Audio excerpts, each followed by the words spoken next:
नसीब हो कर दो भला नसीब से जाना नसीब हो कर दो भला नसीब से जाना नसीब हो फिर लौट कर वहाँ से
जदों होई मशा खालिक दी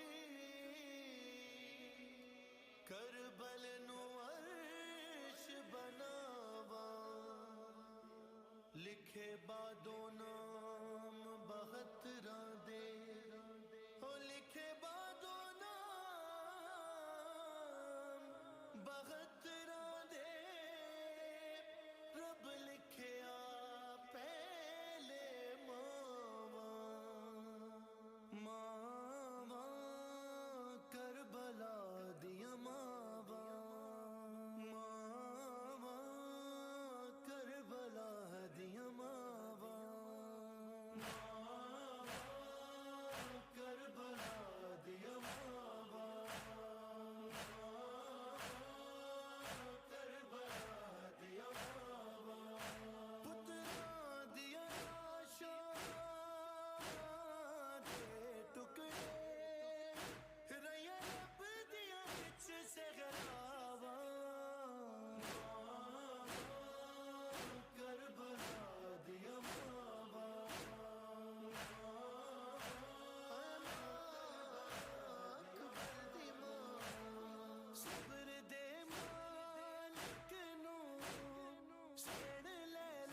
صلوات على محمد وآل محمد.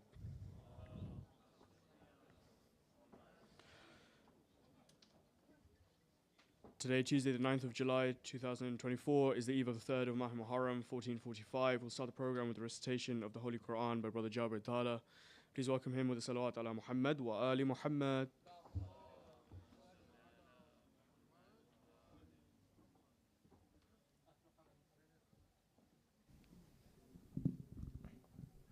أفلح من صلوا على محمد وآل محمد.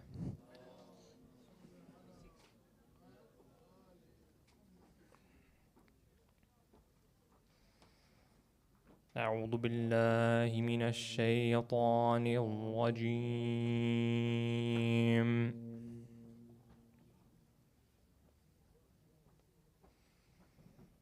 بسم الله الرحمن الرحيم.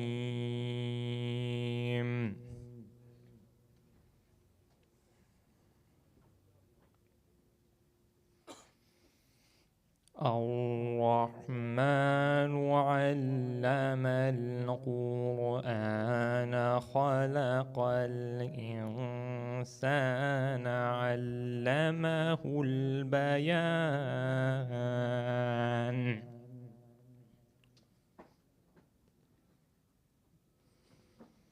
الشمس والقمر بحسبان والنجم والشجر يسجدان.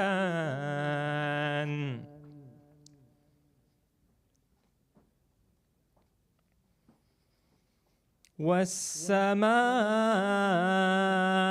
رفعها ووضع الميزان.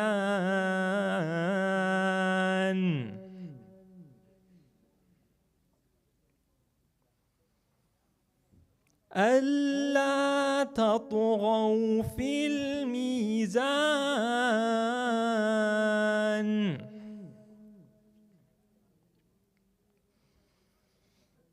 وأقيموا الوزن بالقسط ولا تخسروا الميزان.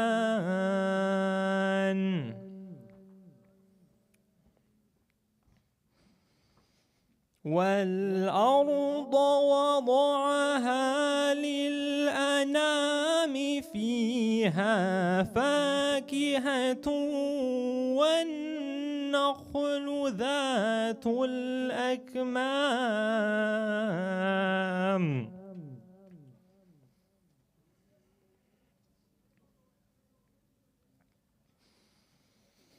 والحب ذو العصف والريحان فبأي آلاء ربكما تكذبان.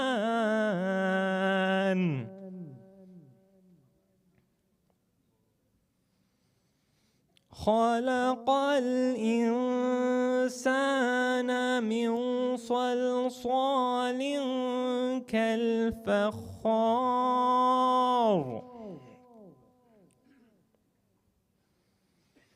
وخلق الجان من مارج من نار. فبأي آلاء ربكما تكذبان. صدق الله العلي العظيم. اللهم صل وسلم وزد وبارك على رسول الله وآله الأطهار. على رسول الله وآله الأطهار. أفلح من صلوا على محمد وآل محمد.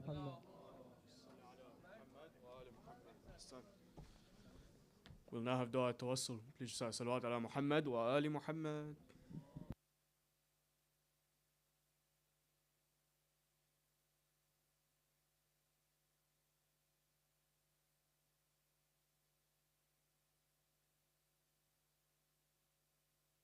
صل على محمد وآل محمد.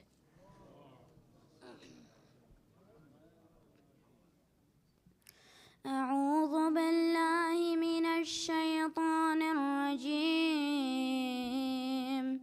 بسم الله الرحمن الرحيم. اللهم صل على محمد وآل محمد. اللهم إني أسألك وأتوجه إليك بنبيك نبي الرحمة محمد صلى الله عليه وآله. يا أبا القاسم يا رسول الله، يا إمام الرحمة، يا سيدنا ومولانا، إنا توجهنا واستشفعنا وتوسلنا بك إلى الله، وقدمناك بين يدي حاجاتنا يا وجيها الله. اشفع لنا عند الله. يا أبا الحسن يا أمير المؤمنين، يا علي بن أبي طالب، يا حجة الله على خلقه، يا سيدنا ومولانا، إنا توجهنا واستشفعنا وتوسلنا بك إلى الله، وقدمناك بين يدي حاجاتنا يا وجيها عند الله. اشفع لنا عند الله. يا فاطمة الزهراء يا بنت محمد، يا قرة عين الرسول، يا سيدتنا ومولاتنا، إنا توجهنا واستشفعنا وتوسلنا بك إلى الله، وقدمناك بين يدي حاجاتنا يا وجيحة عند الله. اشفعي لنا عند الله. يا أبا محمد يا حسن بن علي،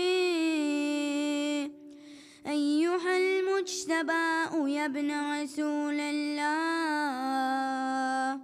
يا حجة الله على خلقه، يا سيدنا ومولانا، إنا توجهنا واستشفعنا وتوسلنا بك إلى الله، وقدمناك بين يدي حاجاتنا يا وجيها عند الله. اشفع لنا عند الله. يا أبا عبد الله يا حسين بن علي، أيها الشهيد يا ابن رسول الله، يا حجة الله على خلقه، يا سيدنا ومولانا، توجهنا واستشفعنا وتوسلنا بك إلى الله وقدمناك بين يدي حاجاتنا يا وجيها عند الله اشفع لنا عند الله يا أبا الحسن يا علي بن الحسين يا زين العابدين يا ابن رسول الله يا حجة الله على خلقه يا سيدنا ومولانا إنا توجهنا واستشفعنا وتوسلنا بك إلى الله وقدمناك بين يدي حاجاتنا يا وجيها اشفع لنا عند الله يا أبا جعفر يا محمد بن علي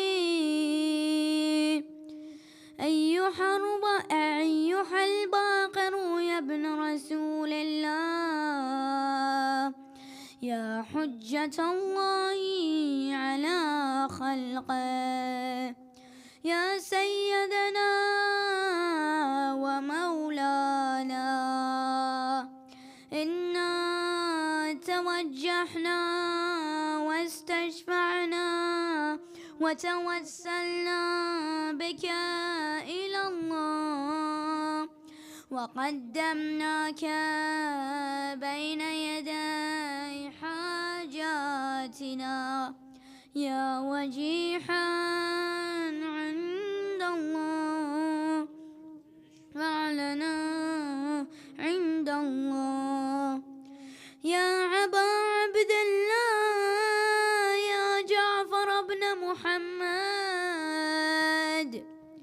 أيها الصادق يا ابن رسول الله يا حجة الله على خلقه يا سيدنا ومولانا إنا توجهنا واستشفعنا وتوسلنا بك إلى الله وقدمناك بين يدي حاجاتنا يا وجيها عند الله اشفع لنا عند الله يا أبا الحسن يا موسى بن جعفر أيها الكاظم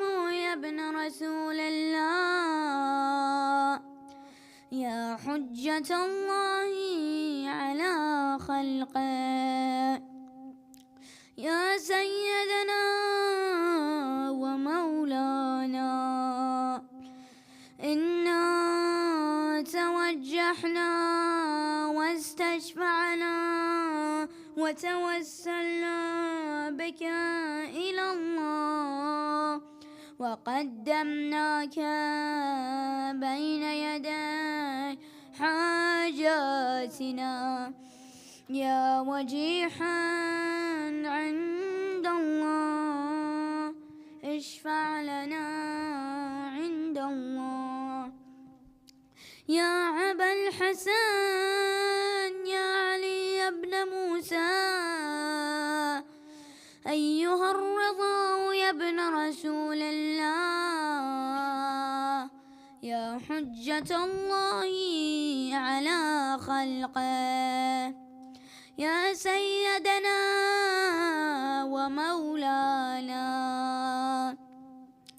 إنا توجهنا واستشفعنا وتوسلنا بك إلى الله وقدمناك بين يدي حاجاتنا يا وجيها الله اشفع لنا عند الله يا أبا جعفر يا محمد بن علي أيها التقي الجواد يا ابن رسول الله يا حجة الله على خلقه يا سيدنا ومولانا إنا توجهنا واستشفعنا وتوسلنا بك إلى الله وقدمناك بين يدي حاجاتنا يا وجيها عند الله اشفع لنا عند الله يا أبا الحسن يا علي بن محمد أيها الهادي النقي يا ابن رسول الله يا حجة الله على خلقه يا سيدنا ومولانا إنا توجهنا واستشفعنا وتوسلنا بك إلى الله وقدمناك بين يدي حاجاتنا يا وجيها عند الله اشفع لنا عند الله يا أبا محمد يا حسن بن علي أيها الزكي العسكري يا ابن رسول الله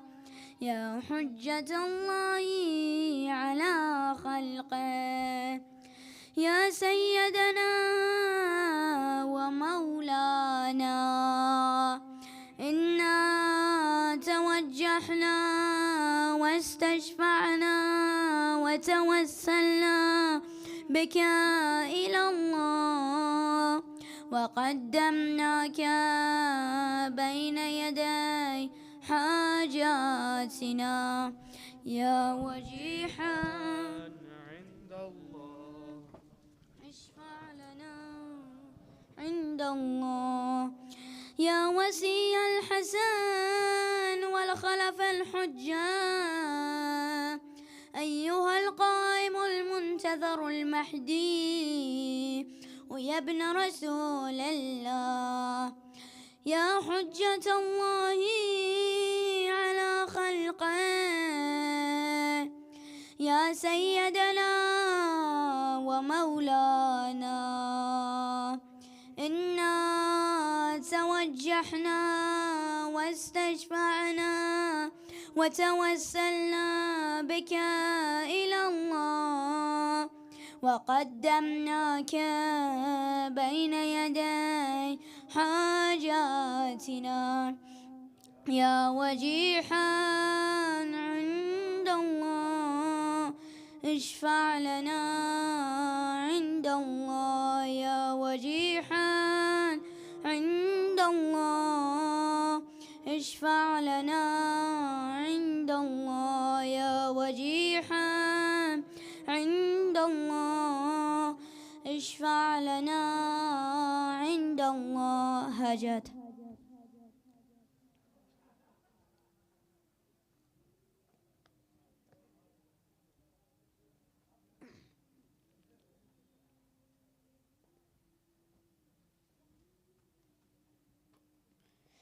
يا سادتي وموالي إني توجهت بكم أئمتي وعدتي ليوم اليوم فقري وحاجتي إلى الله، وتوسلت بكم إلى الله، واستشفعت بكم إلى الله، فاشفعوا لي عند الله، واستنقذوني من ذنوبي عند الله، فإنكم وسيلتي إلى الله، وبحبكم وبقربكم أرجو نجاة من الله، فكونوا عند الله رجائي يا سادتي يا أولياء الله. صلى الله عليه أجمعين، ولعن الله أعداء الله ظالميهم من الأولين والآخرين، آمين يا رب العالمين. صلوا على محمد وآل محمد.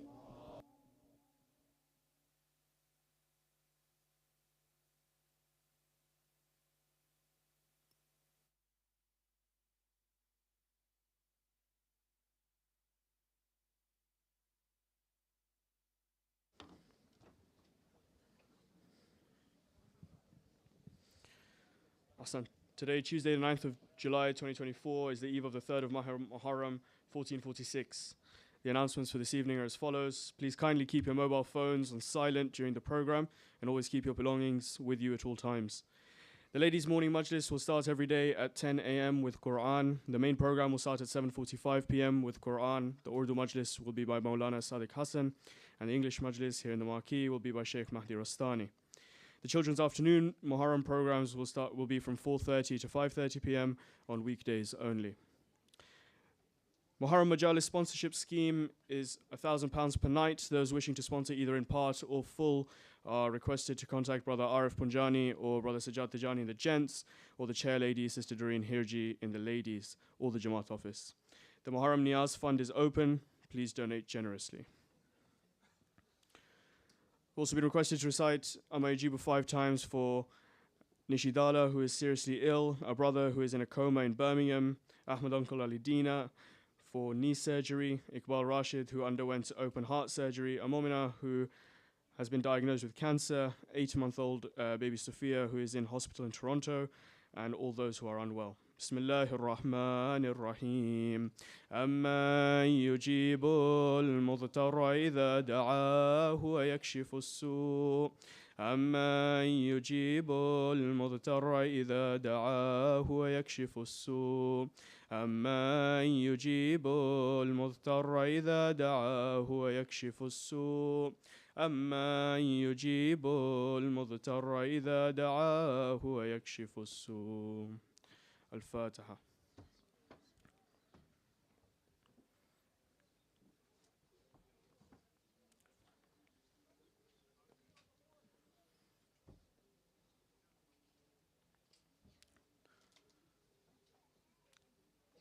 We'll now have Marthiya by Brother Ali Akbar Deoji. Please welcome him with the salawat ala Muhammad wa ali Muhammad.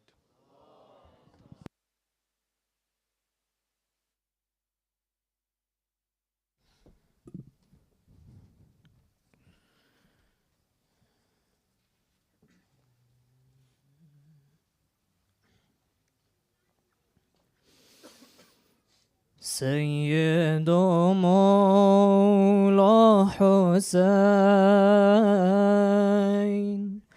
آرام دلها حسين زمزمه عاشقان یا حسین یا حسین ندارم غیر تو فکر و خیالی ندارم غیر تو فکر و خیالی بنفسي أنت وأهلي ومالي بنفسي أنت وأهلي ومالي لبيك يا ثار الله لا لبيك يا ثار الله لبيك يا ثار الله لبيك يا ثار الله. All together. لبيك يا ثار الله لبيك يا ثار الله لبيك يا ثار الله لبيك يا ثار الله. سيد مولا حسين, the peace of our hearts, Hussein, on the lips of your lovers. Ya Hussein, oh Ya Hussein, you're always in our mind, oh son of Ali. You're always in our mind, oh son of Ali. بنفسي أنت وأهلي ومالي بنفسي أنت وأهلي ومالي. لبيك يا ثار الله لبيك يا ثار الله لبيك يا ثار الله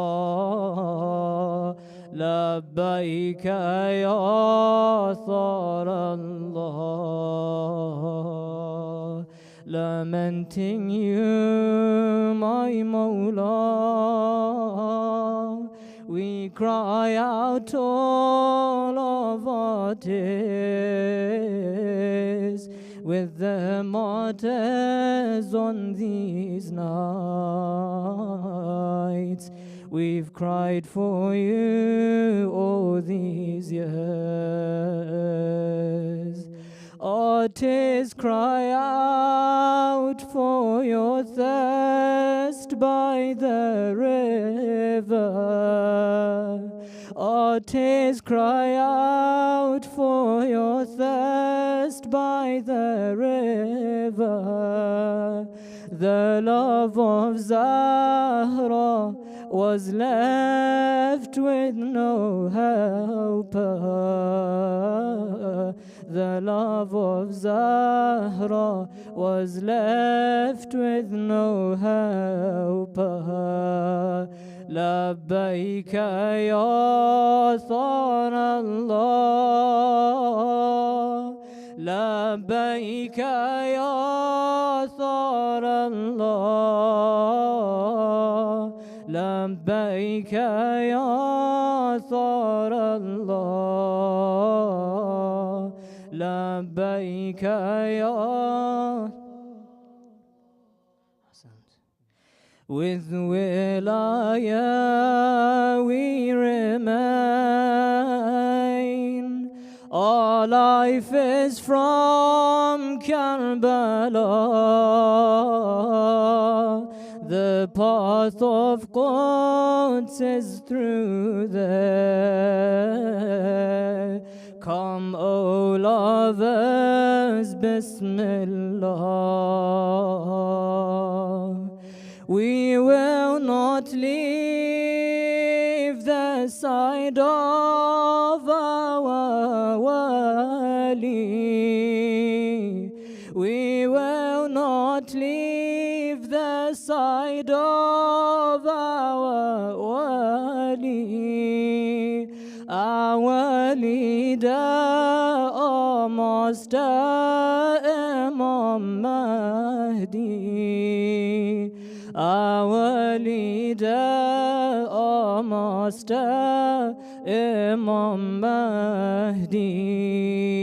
لبيك يا ثار الله، لبيك يا ثار الله،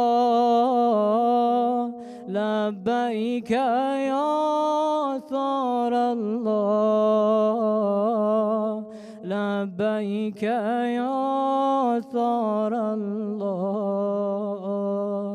We're preparing yet again another Ashura. Come back to us, Ya Mahdi, another son of Zahra, the friend of those in need, Baqiyat Allah, the friend of those in need, Baqiyat Allah. العجل العجل يا حجة الله، العجل العجل يا حجة الله. لبيك يا ثار الله، لبيك يا ثار الله، لبيك يا ثار الله، لبيك يا ثار الله. لأرواح المؤمنين والمؤمنات، لا سيما الشهداء والعلماء، سورة الفاتحة مع الصلوات. اللهم صل.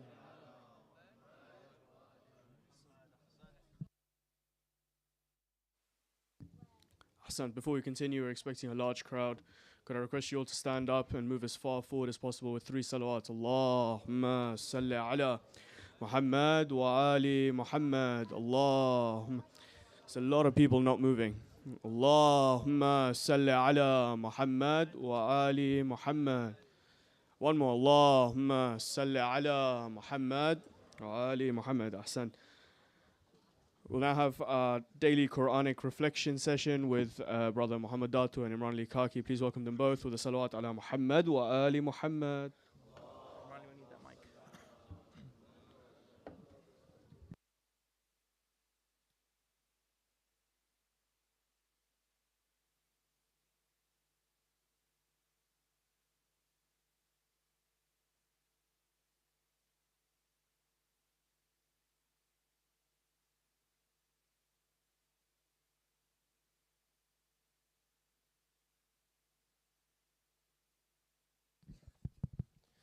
أعوذ بالله من الشيطان الرجيم. بسم الله الرحمن الرحيم.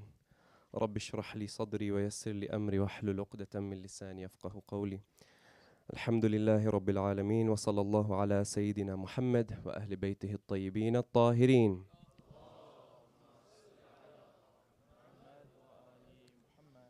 So, you may have seen we were together earlier discussing what we're going to speak about tonight, and I had a thought and a question. Muhammad, have you ever been mid-argument and then you realize that you're on the wrong? Now you have 2 choices to make. One choice is that you save face and you dig in your heels and carry on with your argument. Second choice is that you accept that you're wrong, but then you have to eat humble pie for the rest of your life. What would you choose? Ahsant. I think at that point, when you're mid-argument, you're arguing with your friend, and you realize you're wrong, it's very hard to then eat that humble pie, because you know or you feel that that person for the rest of your life will not let it down. He'll remind you every time that you are wrong. But no matter what we say or what we think, the truth must always be upheld. If the truth is there, if the haqq is there, we have to agree to it. Imam Ali alayhi salam says, speak the truth even if it's to your detriment.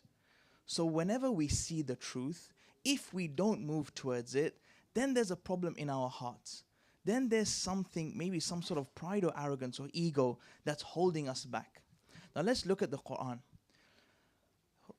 Prophet Nuh alayhi salam, for 950 years, this man preached to his people. If someone was to tell us the same thing for 5 minutes, we'd get sick of them. This man did not stop for 950 years. دَعَوْتُ قَوْمِي لَيْلًا وَنَهَارًا. He tells Allah, I call them night and day. فَلَمْ يَزِدْهُمْ دُعَائِي. Nothing increased in them with my calling, إِلَّا فِرَارًا, except that they went even further away. And then even when I finally did tell them, come and get the forgiveness of Allah subhanahu wa ta'ala, what did they do? جَعَلُوا أَصَابِعَهُمْ فِي آذَانِهِمْ. They put their fingers in their ears. وَاسْتَغْشَوْا ثِيَابَهُمْ. And they covered themselves with their cloaks. وَأَصَرُّوا وَاسْتَكْبَرُوا اسْتِكْبَارًا. And they just showed pure arrogance towards Nuh and Allah subhanahu wa ta'ala. Why? They knew the truth, but they didn't want to accept it. They wanted to be right. They couldn't be bothered to listen to what Nuh was saying, and they wanted to follow what they wanted to. And we see a beautiful contrast in the Holy Quran, where Surah Nuh talks about for 950 years how Nuh preached, and only he got a handful of followers at the end. I wouldn't be surprised if on the ark there were more animals than there were followers. That's how much he preached to them, and they still didn't listen to him. Only a handful after 950 years. What about the next surah? Surah Jinn. أعوذ بالله من الشيطان الرجيم بسم الله الرحمن الرحيم قُلْ أُوحِيَ إِلَيَّ أَنَّهُ اسْتَمَعَ نَفَرٌ مِّنَ الْجِنِّ. The Prophet is reciting Quran, and Allah reveals to him that a group of jinn have passed here. قَالُوا إِنَّا سَمِعْنَا قُرْآنًا عَجَبًا. We've heard a marvelous recitation. We've heard something amazing. يَهْدِي إِلَى الرُّشْدِ. It guides towards the right path. So what? فَآمَنَّا بِهِ. Immediately they believed. How is it possible that this group of jinn just heard the Quran being recited once and immediately turned towards Allah? And the people of Nuh for 950 years, they heard Nuh and they didn't believe in him. This same Quran which you and I listen to every day, on a daily we come here and the Quran is recited before the program starts. Sometimes before Maghrib, Quran is recited. On the way home we may listen to it. Why is it that the Quran doesn't hit us the way it hit that group of jinn? What is different in that group of jinn that immediately it melted their hearts towards Allah, but for us it comes and it goes through this ear and comes out the other? Perhaps we have to look at ourselves and our intentions and our thoughts. Perhaps there is something that's blocking that message and the light of the Quran coming through. Could it be our intentions are just not there? Or could it be that we're not receptive enough to the truth? Now these things are all things that we need to ponder and sit and question ourselves. The constantness of muhasabah and muraqabah, constantly thinking about our actions, constantly looking at the end of the day, what have I been doing during the day? And seeing, okay, what is it that I need to tweak? When did I think about Allah subhanahu wa ta'ala? When did I not think about Allah subhanahu wa ta'ala? We're all on this journey to get closer to Allah subhanahu wa ta'ala. When I went to school, when I went to work, was it because of any other motives other than getting closer to Allah subhanahu wa ta'ala? Yes, earning money and earning halal rizq is all there, part and parcel of the journey towards Allah subhanahu wa ta'ala. When I listen to the Quran, or when I'm reciting, am I reciting it for the sake of reciting it? Am I listening for the beautiful voices that we're blessed in the community? Or is there something that I realize that Allah subhanahu wa ta'ala has brought this Quran as a book of guidance for me? And now when I listen to verses and I ponder over verses that really unsettle me, because it's something that I have done that I should not have done, then do I still have that arrogance and say, but it's gonna look bad on me now that I stop doing this? Or do we have that sense of humility to be able to actually see haqq for haqq and actually try and make a difference? Let's take an example from Karbala. Hazrat Hur. If you look at the picture of Hazrat Hur, there he is pleading for forgiveness from Imam Hussein. Now, let's be in the shoes of Hazrat Hur.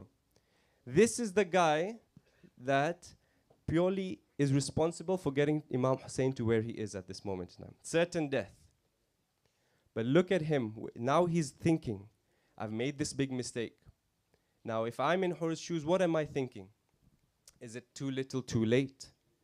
Is it something that I'm the commander of my army? If I show a bit of weakness, then they'll laugh at me for the rest of my life. But Hur has seen the truth, and he's realized that, look, this is a decision between hell and heaven. Now, when we're thinking about our decisions, this decision between hell and heaven is what? The permanent abode, our permanent place to live. This saving face in this world, in this dunya, is only temporary. And perhaps maybe this is something that we need to think about. That when I make a decision to eat humble pie and to be less arrogant in the face of haqq, perhaps I need to be looking more in the future and say, is this the truth? Then yes, I submit. I made a mistake, and let's move on. Now, let's look in the shoes of Imam Hussein alayhi salam. He's looking at Hur. You are responsible for me and my family being here. We're certainly facing death. But what does he do? Is he going to say, again, too little, too late?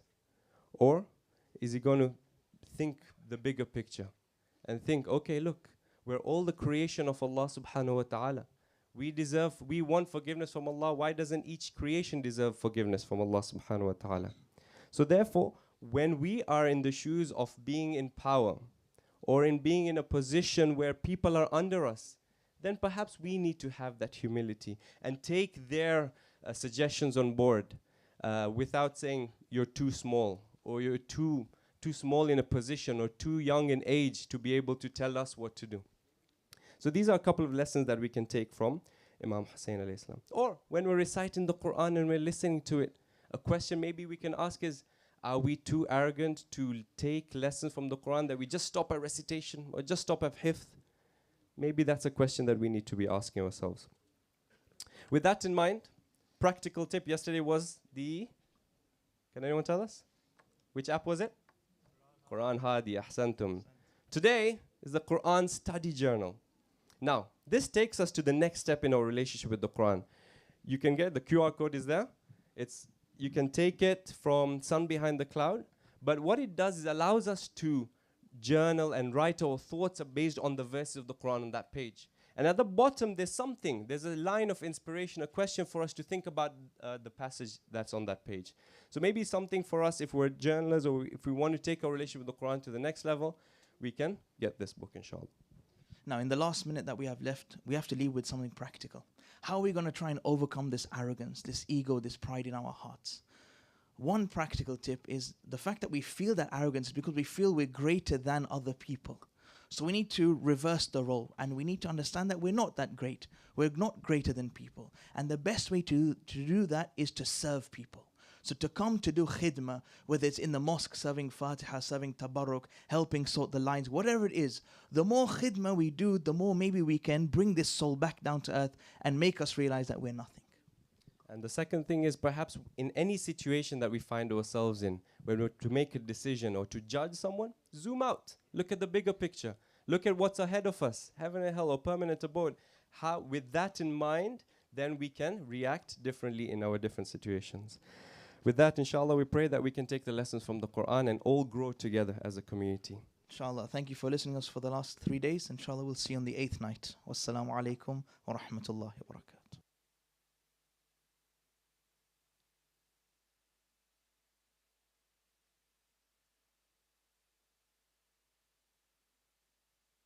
Ahsan, before I call Shaykh up again, there's brothers waiting at the back entrance and on the side entrance. Could I request you all once more to stand up and move as far forward as possible with the salawat ala Muhammad wa ali Muhammad. There's a little space on my left here, your right, and some on my right as well, inshallah. Just if you could stand up with 3 salawat ala Muhammad wa ali Muhammad. Allahumma salli ala Muhammad wa ali Muhammad. اللهم صل على محمد وآل محمد. اللهم صل على. Please join me in welcoming Shaykh Mahdi Rastani to deliver his lecture entitled God's Judgment of Non-Muslims with the Salawat ala Muhammad wa Ali Muhammad.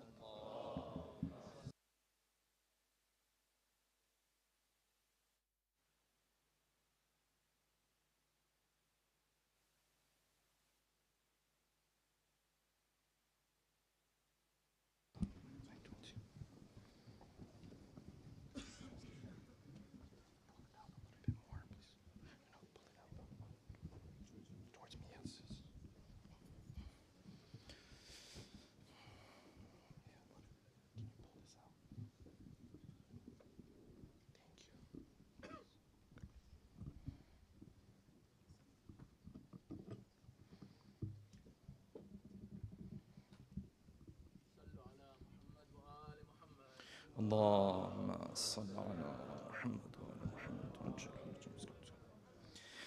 الفاتحة.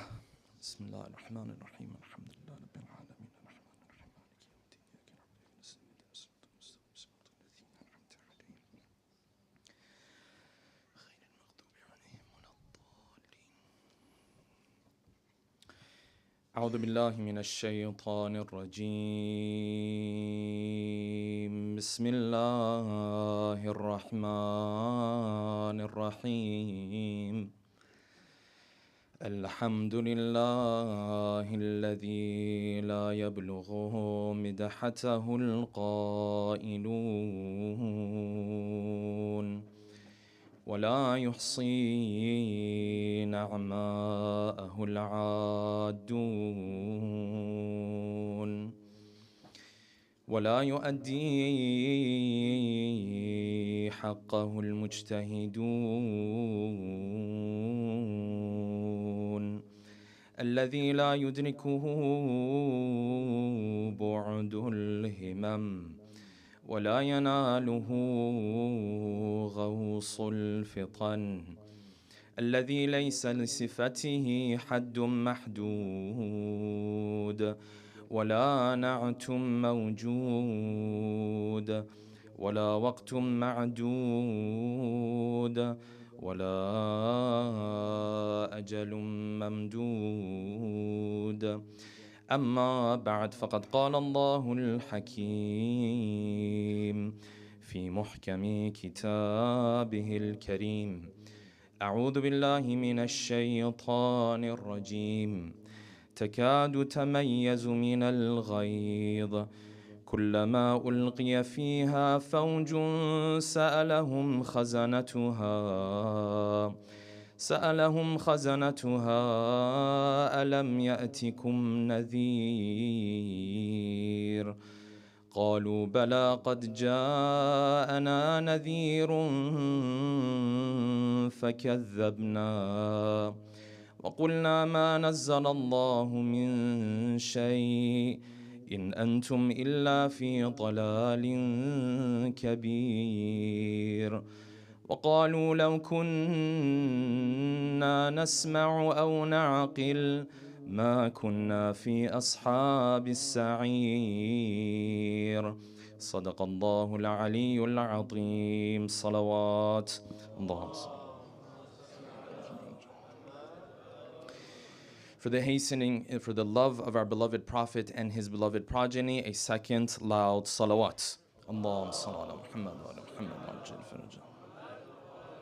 For the hastening in the return of our beloved 12th Imam, a third final loud salawat. Allahumma salli ala Muhammad wa ala Muhammad wa ajil farajah. The topic that we'll be discussing tonight, inshallah, is the topic of God's judgment when it comes to non-Muslims.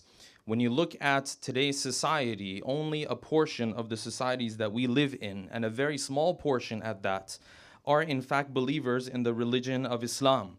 Maybe if you're living in a Muslim country, this question comes to your mind a little bit less because the default around you and the status quo around you is that people are Muslim. It's not much of a question about what happens to those individuals who have not embraced the religion of Islam and their faith in Allah subhanahu wa ta'ala and the prophethood of our prophets. But for those of us who live in these parts of the world where the default and the status quo is that your average neighbor, your colleague, your peer, your classmate is not in fact Muslim, and in fact may not even have the best understanding or the best impression of the religion of Islam, the question that comes to mind is, how is Allah subhanahu wa ta'ala going to judge this individual? We feel this from a very young age when we're growing up in this society. When you are going to school and your parents tell you you cannot engage in some of the practices that a lot of your other classmates are engaging in. When you go to college, your classmates are engaging in practices that you are not allowed to engage in. You are told that if you were to drink from this alcohol, there is a severe punishment in the eyes of Allah subhanahu wa ta'ala for it. Yet you find within your class, there are classmates, they engage in these practices, and at the same time, they don't necessarily seem to be evil individuals fundamentally. It's just that they don't believe in this faith, and hence they don't practice the tenets of this faith. So from early on, this question starts to brew in our minds. What is Allah subhanahu wa ta'ala going to do? And how will He judge individuals who do not follow the religion of Islam and fundamentally do not believe in the religion of Islam? And you can categorize these individuals in a number of different categories. There are those who are quite closer to your belief system and to your faith. These are people who at the end of the day follow and believe in a divine faith. This is the people of Al-Kitab, Ahlul Kitab as the Quran calls them. At least this person believes in the existence of Allah subhanahu wa ta'ala in his own shape and form.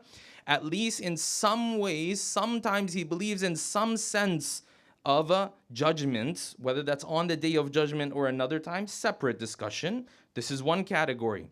There's another category of individuals, they don't attribute themselves to any organized faith, but still he believes that there is a creator in this world. And in today's world, they call these individuals nuns. This is not nun spelled N-U-N. This is nun spelled as N-O-N-E, is a person who does not attribute himself to any particular faith. You'll be surprised to know that the majority of people in the world today who do not attribute themselves to any organized faith do in fact believe that there is a greater creator and a greater power in this world. This is the second category. How will Allah subhanahu wa ta'ala judge these individuals? You move on to a third category, an individual who's agnostic or atheist. In reality, every atheist is an agnostic if you want to look at it from a technical perspective. But deep down, truly, this is the conclusion that he has come to. He's done his searching. He's talked to the people that he wanted to talk to. He's done his exploring out there, and this is the conclusion that he has come to. And number four, those who follow a religion that is a religion of shirk. This person worships this idol. These four categories, how does Allah subhanahu wa ta'ala approach these individuals? This is a question that comes to our mind and is extremely crucial. Why? Because now in the world that we live in, the majority of the world is not Muslim and does not believe in this faith system. So how am I supposed to view all of the other individuals within this world? This is the topic that tonight, inshallah, we'll delve into. And in order to do so, we'll pose the following questions. Number one, does the Quran approve of what we call pluralism? Meaning that there are multiple ways towards Allah subhanahu wa ta'ala and that all of them are fully valid. Whichever of them you choose is considered valid in the eyes of God. Does this mesh with the verses of the Quran or does it not mesh with the verses of the Quran? Number one. Number two, which group of people is there that the Quran makes it abundantly clear that there is no chance that this person will enter into heaven or even come close to it? Number three, those who either do not have the opportunity to hear about Islam or hear about Islam, but for whatever reason they are not convinced of the validity and the truth behind Islam, how will Allah subhanahu wa ta'ala judge them on the day of judgment? Number four, did the Ahl Bayt preach a pluralized perspective and view? That if you come across someone who completely agrees with all of your belief system, then you should be kind to them, then you should be welcoming towards them, then you should befriend them. And if you come across someone who doesn't completely believe in everything you believe in, you should set them aside, you should not befriend them. Was this polarizing view part of the teachings of the Ahlul Bayt, or did they take a far more nuanced approach when it came to this issue? And number five, and finally, if Allah subhanahu wa ta'ala will deal with His justice and with His mercy with everyone, even if they didn't know the truth, then why should I strive to follow the religion of Islam? If He's going to find His way into heaven some shape or form, then why should I have to strive to go based off all of these rules of Islam, risk the chance of disobeying God and entering hellfire if we're all going to end up in the same place? Tonight, inshallah, we'll delve into these five questions with a loud salawat ala Muhammadin wa ali Muhammad.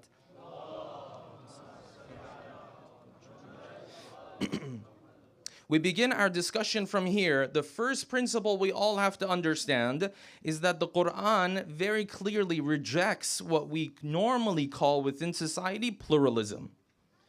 Theological pluralism means what? It means that there are multiple ways to come close to Allah subhanahu wa ta'ala. And this is the important detail here, they are all fully valid, they are all the same.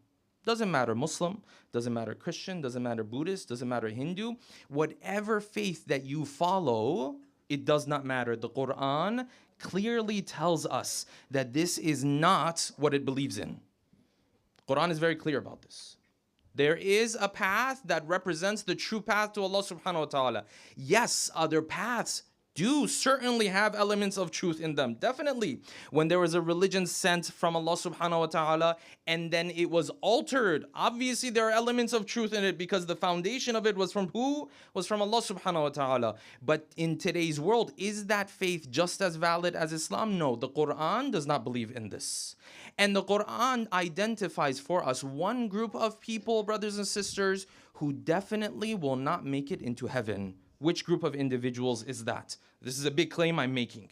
To say that there is a group of people definitely will not enter into heaven, that is a major claim. So we have to see, where does the Quran tell us about such individuals? The Quran tells us about these individuals in Surah Al-A'raf. Allah subhanahu wa ta'ala says, إِنَّ الَّذِينَ كَذَّبُوا بِآيَاتِنَا وَاسْتَكْبَرُوا عَنْهَا. Those who denied our signs, وَاسْتَكْبَرُوا عَنْهَا, and they did it out of kibr. They did it out of arrogance. He knew the truth. He knew the reality of the matter, but his ego didn't allow him. So what happens to this individual? لَا تُفَتَّحُ لَهُمْ أَبْوَابُ السَّمَاءِ. The doors of the heavens will never open upon this individual. وَلَا يَدْخُلُونَ الْجَنَّةِ. And he will not enter into heaven حَتَّى يَلِجَ الْجَمَلُ فِي سَمِّ الْخِيَاطِ. He will not enter into heaven unless you can have a camel pass through the eye of a needle. This is an analogy. The Bible has used this analogy as well. Obviously, this is impossible. This is a saying that the Quran is using to explain how impossible it is for such a person to enter into heaven. Yes, when you come across a person who you know for sure out of arrogance has turned away from the faith, definitely this person is going to be in trouble on the Day of Judgment. There's no doubt about that when it comes to the verses of the Quran. Therefore, our discussion does not begin from here. Our discussion starts after this step, meaning there's a person, there is no arrogance involved. What is Allah subhanahu wa ta'ala going to do with that person? This issue and question of salvation, brothers and sisters, is a question that every single major faith in the world has to answer and deal with. A Buddhist has to be able to explain that a person who's not Buddhist, what's going to happen to him? If there is a sense of judgment. A Christian has to be able to explain if someone is not Christian at no fault of themselves, what's going to happen to them? Every faith has to answer this question. A Jewish person has to explain that if he is chosen or not chosen or whatever that belief system might be, what happens to someone who falls outside of the fold of my faith? And let me just point this out from right now, because this is a problem in our communities.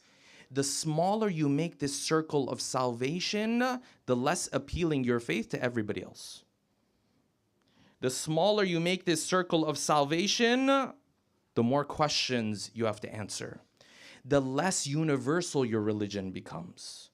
Not for someone who knowingly turns away from it, for the one who doesn't know and turns away from it. Yes, we're clear about this. This is the group we're talking about, not the one who does it out of arrogance. Every faith has to answer this. Within Christianity, you might find close to 20 different opinions about what happens to the salvation of the person who does not believe in Christ. It's a very nuanced discussion.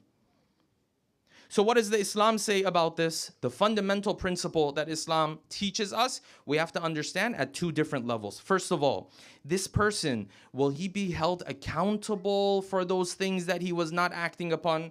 He didn't know about Islam. He wasn't praying 5 times a day. He wasn't fasting. He was consuming all the alcohol in the world. Some of the countries you go, this is very normal. The way you drink chai, they drink alcohol. So how is Allah subhanahu wa ta'ala going to judge this person? First question is Allah subhanahu wa ta'ala going to hold this person accountable for his deeds? Second point of the discussion, which is the crux of the discussion for us tonight, beyond whether Allah subhanahu wa ta'ala is going to hold him accountable or not. If we say that God will not hold him accountable, what is going to happen to him? What will his fate look like? Does he enter into heaven? These are the two levels to our discussion. We will begin with the first level of this discussion with a loud salawat. Allahumma salli ala Muhammad wa ala Muhammad. When we look at the verses of the Quran, one thing has been made very clear, and that is what? That the person who either did not hear the truth or heard the truth but was not fully convinced of it, that this person, Allah subhanahu wa ta'ala does not hold him accountable to the things that he was supposed to do. Multiple verses of the Quran indicate this. The famous verse that you will find in many of lectures is وَمَا كُنَّا مُعَذِّبِينَ حَتَّى نَبْعَثَ Rasula. We don't punish. Now, this punishment, some have said, has to do with the punishment in this world, like Allah subhanahu wa ta'ala did to some of the previous tribes. Or some have said it has to do with the punishment in the next world. Either way, the principle still holds true. We don't punish anybody unless that person knows exactly what he is doing. But beyond that, there is a concept in the verses of the Quran we don't hear about too often. And that is the concept of mustad'afin. Someone who was held back from practicing his faith. And the Quran speaks of this concept of mustad'afin in Surah An-Nisa, verses 97 to 99. What does Allah subhanahu wa ta'ala say? When the angels come to take the soul of a human being, there are those who complain to the angels and they say, listen, we were in a position we were not able to practice our faith. Others stopped us from practicing our faith. That's why we're coming with all these sins. The angels say, no. You could have moved to another part of the world where you had permission and the rights to practice your faith. Yes? The Quran says you are not true mustad'af. And then the Quran speaks about the true mustad'afin. This is different from the mustad'afin we say the oppressed before the 12th Imam comes. This is a different concept. This is mustad'af. He is held back when it comes to his faith and his religion. The Quran says, إِلَّا الْمُسْتَضْعَفِينَ مِنَ الرِّجَالِ وَالنِّسَاءِ وَالْوِلْدَانِ. Except for those people, men, women, children, لَا يَسْتَطِيعُونَ هِيلَةً. They had no other option. They didn't know any better. وَلَا يَهْتَدُونَ سَبِيلًا. They couldn't find their way in this world. The Quran says, them, فَأُولَٰئِكَ عَسَى اللَّهُ أَن يَعْفُوَ عَنْهُمْ وَكَانَ اللَّهُ عَفُوًّا غَفُورًا. Allah subhanahu wa ta'ala is forgiving when it comes to them. They are the true mustad'afin. You're not mustad'af. You had the option to make changes in your life. You actively didn't do it. But then there are true mustad'afin. There are those who were truly held back from practicing or were truly held back from even knowing about the religion. So the Quran said they are la yahtaduna sabila. They couldn't find their way. This is a very broad term. Under this term falls a number of different categories. Category number one of those who fall under this term are those who fundamentally do not have the intellectual faculty to believe. A child. He's not even at a point to believe or disbelieve. This is category number one. Category number two, a person who never even heard of this religion. This category is becoming less and less in today's world. Maybe 50 years ago, you had a lot of this. But today, you don't have a lot of this category. What you have a lot of is the next category. People who've heard of the religion, but it was presented to him in a wrong way. What he understood of Islam is what the media was projecting of Islam. This is your average neighbor. And the fourth category, the category of those individuals, and this category is a small category of those individuals who Islam was presented to them in the proper way. But for whatever reason, maybe because of his own lack of understanding, he was not convinced of the religion of Islam and the validity of Islam and the truth of Islam. I know to you and I that sounds unbelievable, but the reality is there are people, when you sit with them, you look in his eyes, he says, listen, and I'm searching for the truth. I'm looking to find the truth. I'm exploring. But the faith you have, I have a lot of questions with regards to it. Why do women have to dress this way? Why this? Why that? He has a lot of questions. He's not convinced of it. La yahtaduna sabila means he couldn't find his way.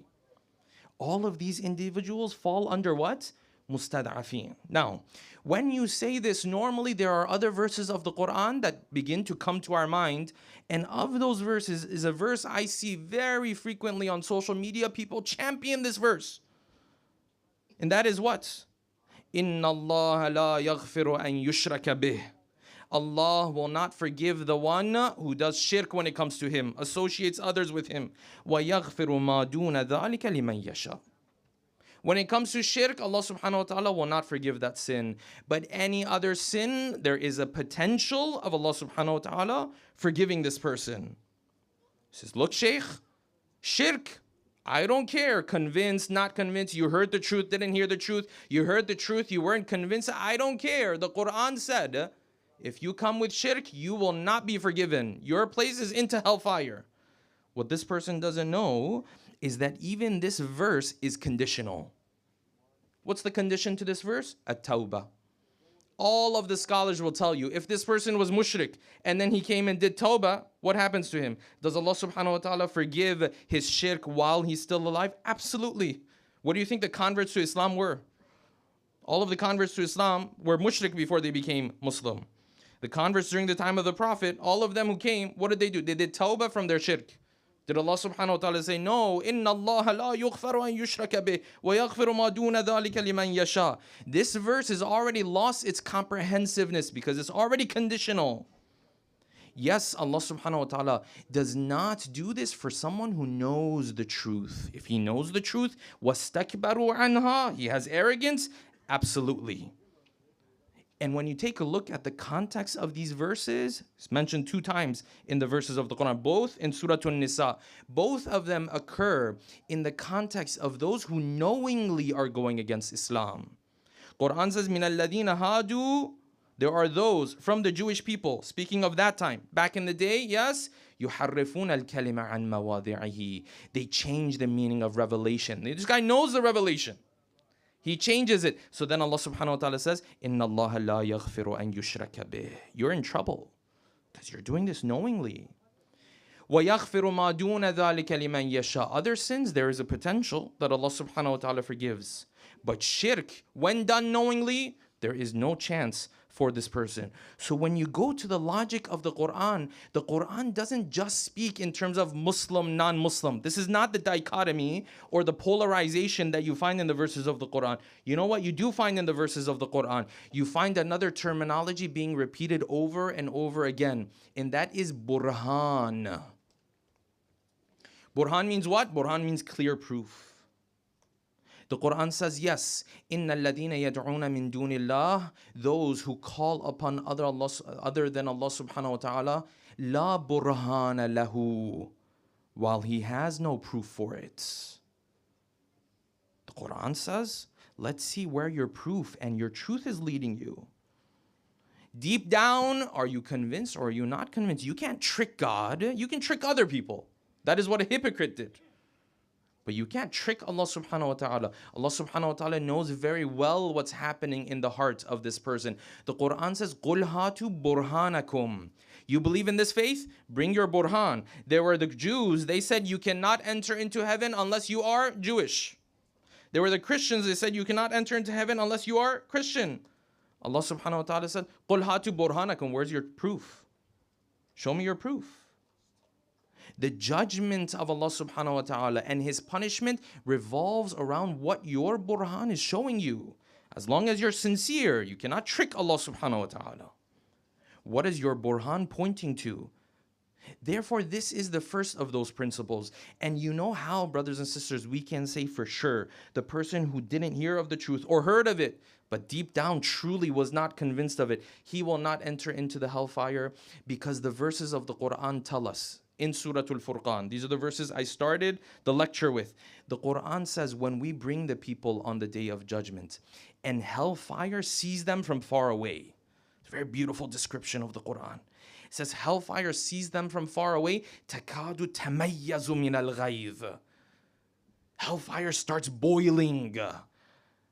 It almost feels like hellfire comes to life for them, because those are individuals who are worthy of hellfire. These two attract one another. Yes, this hellfire is built for this person. So when he sees this person, what's happening to hellfire? تَكَادُ تَمَيَّزُ مِنَ الْغَيْظِ. Yes, it's almost as if it's ripping itself apart out of anger and wrath, how the Quran describes hellfire. Then the Quran says, this hellfire that I described for you in this way, but it's coupled with the justice of Allah subhanahu wa ta'ala. It's not just haphazard, anyone they bring, go to hellfire. Oh, I don't like the way you did this, go to hell. No, this is not how it works. كُلَّمَا أُلْقِيَ فِيهَا فَوْجٌ. Every time Allah subhanahu wa ta'ala and the angels throw a group of people who are worthy of hellfire into hellfire, سَأَلَهُمْ خَزَنَتُهَا. The guardians of hellfire ask. Every single person in hellfire is asked this question. أَلَمْ يَأْتِكُمْ نَذِيرٌ? There was no warner that came your way? Because you're not going to enter this place unless first we have proof that you completely knew this was coming. أَلَمْ يَأْتِكُمْ نَذِيرٌ? قَالُوا بَلَى. This is the problem. This is the problem because now they've proven the case for Allah subhanahu wa ta'ala. قَالُوا بَلَى قَدْ جَاءَنَا نَذِيرٌ. Certainly we did get a warner. فَكَذَّبْنَا. But we denied him. وَقُلْنَا مَا نَزَّلَ اللَّهُ مِنْ شَيْءٍ. And we made it mockery of this faith. And we said Allah subhanahu wa ta'ala has not revealed anything. In antum illa fi dhalalin kabir. Yeah, you guys are misguided. Yeah, sure, believe in your hell and believe in your heaven. And yeah, who's even come back from that world to tell us any of this exists anyways? He knew the truth. But we made mockery. And then they said, وَقُلْنَا وَقَالُوا لَوْ كُنَّا نَسْمَعُ أَوْ نَعْقِلُ مَا كُنَّا فِي أَصْحَابِ السَّعِيرِ. Had we used our intellect a little bit, or had we listened to this clear message that was being delivered to us, we would not be in this position. Every single person who ends up in hellfire, before he is thrown into hellfire, they are asked this question. Nobody ends up in hellfire by accident. Nobody ends up in hellfire not knowing where he's headed. This is very important. A person who ends up in hellfire knew this day was coming, except he swept it under the rug. Therefore, at the first level, this person certainly will not be punished by Allah subhanahu wa ta'ala. Aloud salawat, please. Let us move on now to the second part of this discussion, because in our communities, we have a very polarized view of how we're supposed to treat individuals. The way we understand it is Muslim, non-Muslim, Shia, non-Shia. This is the way we look at things. When you look at the words of the Ahlul Bayt, they didn't approach things in this polarized view. And hence you find this beautiful narration in Al-Kafi from Zurara. He says, I and Humran, his brother, went to sit with the fifth Imam, Al-Imam Al-Baqir, salawatullahi wa salamuhu alayhi.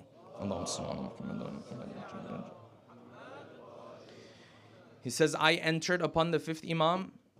I said, Yabna Rasulullah, I want to explain to you the measuring stick I use in how I treat people, how I interact with people. He said, go ahead.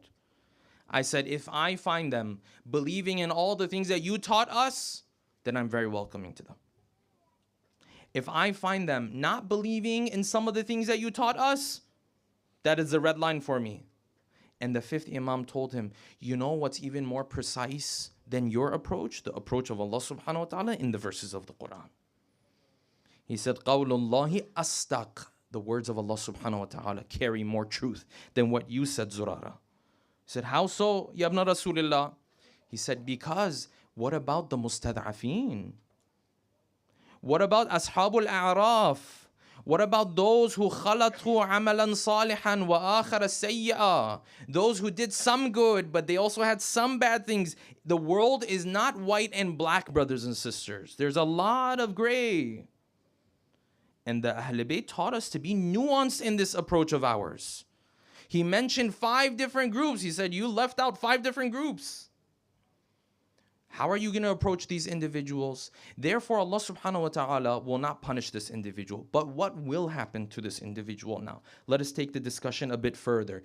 If this person, brothers and sisters, seems to have believed in a divine faith from the bottom of his heart, sincerely, this is the truth that he really thought to himself. Again, here the verses of the Quran indicate that not only he will not be punished if he was sincere, that is a big if he was sincere, that there is also a heaven for him. Why? Because the Jews and the Christians had this fight. وَقَالُوا لَنْ يَدْخُلَ الْجَنَّةَ إِلَّا مَنْ كَانَ هُودًا أَوْ نَصَارًا. Jews said only the Jews enter into heaven. Christians said only the Christians. The verses continue. The Quran said, Bala, man aslama wajhahu lillah wa huwa muhsin. Guess what? The one who submits himself to Allah subhanahu wa ta'ala. Of course, Islam is the full truth. But this person doesn't know any better. So what about him? The Quran said, let's see how much he submits himself to Allah subhanahu wa ta'ala. Sincerely, between him and Allah subhanahu wa ta'ala. وَهُوَ مُحْسِن, and he's doing well. فَلَهُ أَجْرُهُ عِنْدَ رَبِّهِ, then his reward lies with his Lord. He has a reward. وَلَا خَوْفٌ عَلَيْهِمْ وَلَا هُمْ يَحْزَنُونَ. He doesn't have any fear when it comes to the Day of Judgment. This is the next level. Okay, but what about the person who doesn't believe in organized faith? But still he believes in some sense of good and evil. The narrations seem to indicate here that what? That this person will be held accountable to that extent that he knows. He doesn't believe in any organized faith. He doesn't believe drinking alcohol is a sin, but he knows killing and murdering is wrong. He knows when innocent children are being slaughtered in Gaza, he has to speak up. He knows this. And he understands that there's some sense of reward or punishment at the end of all of this. It seems as though this individual will be held accountable to that which he knows. And if he's done well, he will be rewarded for the well that he has been done, for the good deeds that he has committed. Let us take it a step further. This person does not believe in anything. Doesn't believe in Allah subhanahu wa ta'ala, doesn't believe in the Day of Judgment. But truly between him and Allah subhanahu wa ta'ala, this is the conclusion he has reached. He's tried, he's explored, he's asked questions. But this is the conclusion he's reached. Or he never even heard about the message.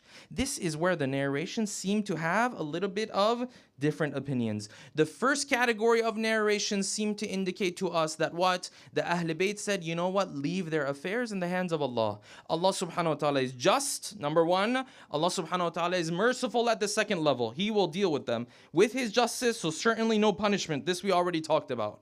But also beyond that, with His generosity and His mercy. This is one category of narrations. The second category of narrations say, no, there seems to be a heaven even for this person too. The third category of narrations indicates that this person will be tested before the Day of Judgment. And we have this narration in Al-Kafi that Allah subhanahu wa ta'ala, before the Day of Judgment occurs for everybody else, He raises who? He raises the children, for example. He raises the al-bull, those who intellectually were impaired, challenged, yes? He raises the person who was born in a time of fatra, in a time where there was no prophet of God openly preaching. He raises all of them. He puts a test in front of them. This particular narration says Allah subhanahu wa ta'ala puts a fire on one side and He says, if I am your Lord and if you believe in me, you are to pass through this hellfire. You are to pass through this fire. If they obey Allah subhanahu wa ta'ala, this is an indication that they are on the right path. This is of course what one narration indicates. The issues of aqaid we don't determine based on one or two narrations, brothers and sisters. This is what the narration says. Allahu a'lam, God knows best. Maybe the test is of a different type. But these different narrations indicate these different scenarios. That brings us to our final point. Okay, Shaykh, wonderful. And I had this question growing up myself, yes? Excuse me, Shaykh, it seems like the majority of people at the end of the day, they're going to make it to heaven. I know some people are going to be very upset with this scenario, yes? Even though we're putting people in heaven, they're going to be very upset. So Shaykh, then, I wish I wasn't born Muslim. Deal with all of this difficulty and pray 5 times a day and fast and don't touch this alcohol and don't touch this haram food and you have to wear this hijab and you have to do this and you have to do that. This one enters heaven. He didn't have to deal with all of this. I might enter heaven and I have to deal with all of this. I've heard this many times. Yes, the important detail that you're missing here is that your heaven, hopefully, inshallah, and that heaven are not the same. This is why the narrations say, you know, Allah subhanahu wa ta'ala takes this person who didn't know the truth, he also has a path to heaven. But the narration says, وَلَا يَنَالُونَ مَنَازِلَ الْأَبْرَارِ. but they don't reach the stages that the other people reach. You say, why? This is unfair to them. No, it's not unfair to them. The difficulty that this believer had to go through versus the difficulty that this person had to do. This one had to wake up 3 o'clock in the morning. MashaAllah, over here, Fajr is what? 3 o'clock, whatever that time is, yes? And then this one was sleeping through the morning all the way to 11 a.m. This one, he couldn't eat haram food. He couldn't have alcohol. He couldn't do this. A million restrictions that we have in our faith. This one, the only thing he knew was killing is bad, lying is bad. I should be fair in my financial transactions. The reward of these two is not the same. وَلَا يَنَالُونَ مَنَازِلَ الْأَبْرَارِ. There is a difference in the degrees that you get there. The more difficult, the greater the test, the greater the reward. Yes, this person will also make it into heaven. You have a more difficult path in front of you. Thank Allah subhanahu wa ta'ala. You have a greater reward waiting for you if you pass that test. And hence you find, brothers and sisters, on the 10th of Muharram, the more the difficulties increased, the more spirituality increased. Yes? The fourth Imam, he says something very beautiful. He describes the moments where the third Imam was going through even more difficulties, the final moments of the day of Ashura. He said in those moments, some of the companions looked around at this caravan of the third Imam, of Imam al-Hussein, yes? And in those moments, they saw the more difficulties increase, some of the companions, they become more difficult. Things become heavier for them, yes? And then the fourth Imam says, my father, however, as the difficulties increased, his tranquility increased. His calm and his peace increased. وَتَسْكُنُ نُفُوسُهُمْ. His soul became calmer, even though the masa'ib got greater. Because the more difficulty brings the more spirituality, the more reward. وَتَهْتَأُ جَوَارِحُهُمْ. And his walking and talking and coming and going had calmed down. This is an-nafsul mutma'inna, yes? And of those tragedies, brothers and sisters, that took place on that day, that made life very difficult for Abu Abdullah. And for the third Imam is the masa'ib of a young orphan of Imam al-Hasan that we don't hear much about. And tonight, inshallah, we'll hear his masa'ib. Sallallahu alayka ya Abu Abdullah. Sallallahu alayka ya ibn Rasulullah. As this caravan is moving towards the plains of Karbala, if you were to observe in this caravan, there are people of all ages in this caravan. There is the 6-month-old Ali al-Asghar in this caravan. There is Qasim ibn al-Hasan, the young boy. There is Ali al-Asghar, Ali al-Akbar, the young man. There is Abu al-Fadl al-Abbas. There is Habib ibn Mudahir. All of these different individuals from all of these different ages. And today we want to talk about one of those younger companions of Imam al-Hussein, the one whose masa'ib left a mark on the heart of Abu Abdullah. So many masa'ib coming the way of Hussein, all in the span of half of a day, maybe a full day. Imam al-Hussein, what did his heart go through on the 10th of Muharram? The narration says on the 10th of Muharram, one of those companions who went into the battlefield to defend Imam al-Hussein in his own way was Abdullah ibn Hassan. Abdullah, the son of Hassan. Let me tell you about Abdullah ibn Hassan. This child, from the moment he's opened his eyes, he saw Hussein as his father. The only father that Abdullah has ever known was who? Was Abu Abdullah. From the young age that he's been in the house, he's been around Imam al-Hussein. This is who his father is. Yes, he is the son of Imam al-Hasan, but the one who raised him, the one who spent time with him, the one who's played with him all of this time was none but Imam al-Hussein. And the narration says on the 10th of Muharram, Imam al-Hussein came and entered into the tents. He was saying his final farewell. He was saying his final goodbye to everybody. The narration says he turned to Zainab, salamullahi alayha, and told Zainab, Zainab, from this point onwards, you are in charge of this caravan. And you are in charge to take care of these women and these children. What a heavy responsibility for Zainab. What a heavy responsibility for Masa'ib. The narration says Hussein then started to prepare himself to enter into the battlefield. he got on his horse, the Dhul Janah, and then he attacked into the battlefield. The narration says he went left and he came back in the middle and he said takbir. Some of these women and children must have been standing at the tent of Imam al-Hussein looking at what's happening to him in this battlefield. The narration says he went right. He would attack on that side. He would come back to the middle. He would call out Allahu Akbar. Imagine what happened to the hearts of these children every time they heard the voice of their own father, the voice of their uncle. Every time they heard the voice and the sound of Dhul Janah, they still had a little bit of hope in their hearts until Imam al-Hussein made his final attack. And this time he was surrounded and he was struck on the head. And the narration says the Imam fell on the ground. And then all of a sudden, the Imam, while he is in the qatligah, while he is in the maqtal, the narration says he looked at the tents and all of a sudden Zainab saw Abdullah ibn Hassan has left her hands and he began to run in the plains of Karbala. The narration says fashadda, he kept running towards his uncle Hussein and he said, Wallah la ufariqu ammi, by Allah I will not leave you all to kill my uncle like this. I will not leave you all to take care and get rid of that one caretaker of mine. The narration says he ran and he ran, and Hussein is on the plains of Karbala. He looked back towards the tents. He said, Ya ukhti ahbisi, stop him Zainab. If he makes his way into this battlefield, this is no place for a child. There are arrows here, there are swords here, there are spears here. As much as Zainab tried in those moments, imagine the heart of Zainab.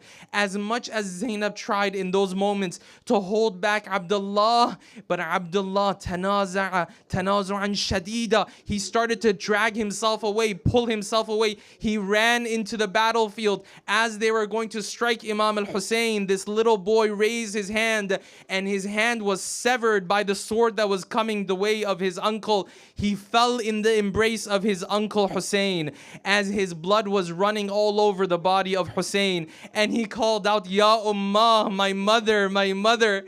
And then they say Hussein took this child in his embrace, and Hussein turned to his child and said, my son, the son of my brother, Isbir, be patient a little bit, because soon you will meet your father and your righteous grandfathers.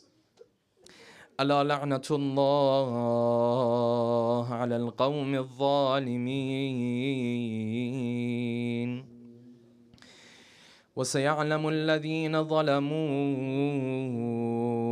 أي منقلب ينقلبون. Let us take our hearts to the plains of Karbala with these tears in our eyes and give our salams to our beloved third Imam. السلام عليك يا أبا عبد الله وعلى الأرواح التي حلت بفنائك عليك مني جميعا سلام الله أبدا ما بقيت وبقي الليل والنهار ولا جعله الله آخر العهد مني لزيارتكم. Everyone. السلام على الحسين وعلى علي بن الحسين وعلى أولاد الحسين وعلى أصحاب الحسين جميعا ورحمة الله وبركاته. رحم الله من قرأ سورة الفاتحة مع الصلوات على محمد وآل محمد. اللهم صل على محمد. بسم الله الرحمن الرحيم. الحمد لله رب العالمين.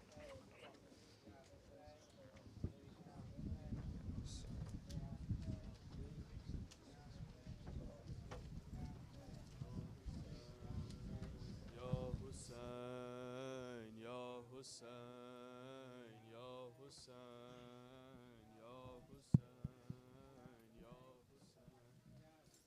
Hussein, Ya Hussein, Ya Hussein, Ya Hussein, Ya Hussein, Ya Hussein, Ya Hussein, Ya Hussein, Ya Hussein. حشر میں رنگ لائے گا خون شہیدہ دیکھنا، حشر میں رنگ لائے گا خون شہیدہ دیکھنا، حشر میں رنگ لائے گا خون شہیدہ دیکھنا، حشر میں رنگ لائے گا خون شہیدہ دیکھنا، حشر میں رنگ لائے گا خون شہیدہ دیکھنا. آئے گی جب فاطمہ، آئے گی جب فاطمہ، حال پریشان دیکھنا، حشر میں رنگ لائے گا خون شہیدہ دیکھنا، حشر میں رنگ لائے گا خون شہیدہ دیکھنا، حشر میں رنگ لائے گا خون شہیدہ دیکھنا. روبرو بابا کے جب خاتون جنت آئے گی، خالی جھولی سرورے کونین کو دکھلائے گی، بالیقین تھرائے گا، بالیقین تھرائے گا محشر کا میدان دیکھنا،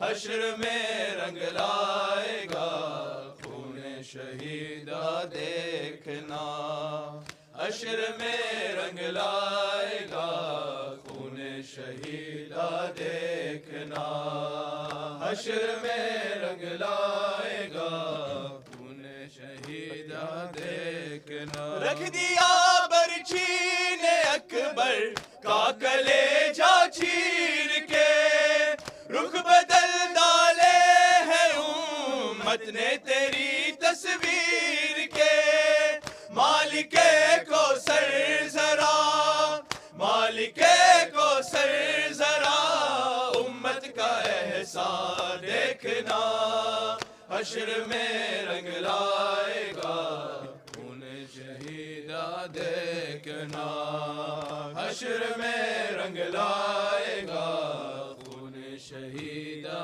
دیکھنا، حشر میں رنگ لائے گا خون شہیدہ دیکھنا. اصغر معصوم کے لب پر سوال آب ہے، بوند پانی کے لیے وہ کس قدر بیتاب ہے، نہر سے پانی نہیں، نہر سے پانی نہیں دیتے مسلمان دیکھنا، حشر میں رنگ لائے گا خون شہیدہ دیکھنا، حشر میں رنگ لائے گا خون شہیدہ دیکھنا، حشر میں رنگ لائے گا خون شہیدہ دیکھنا. اصغر معصوم کے لب پر سوال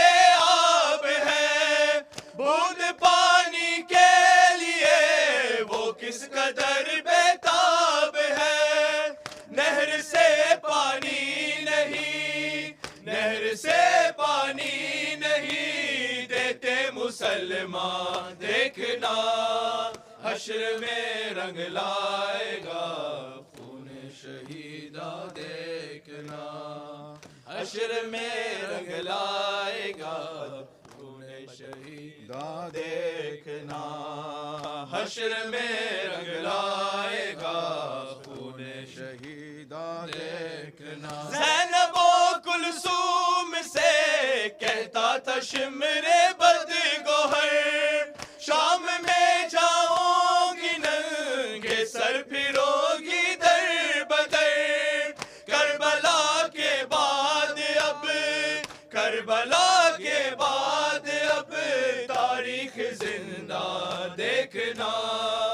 حشر میں رنگ لائے گا خون شہیدہ دیکھنا حشر میں رنگ لائے گا خون شہیدہ دیکھنا حشر میں رنگ لائے گا خون شہیدہ دیکھنا روبرو بابا کے جب خاتون جنت آئے گی خالی جولی سرورے کونین کو دکھلائے گی بل یقین تھرائے گا بل یقین تھرائے گا محشر کا میدان دیکھنا حشر میں رنگ لائے گا خون شہیدہ دیکھنا حشر میں رنگ لائے گا خون شہیدہ دیکھنا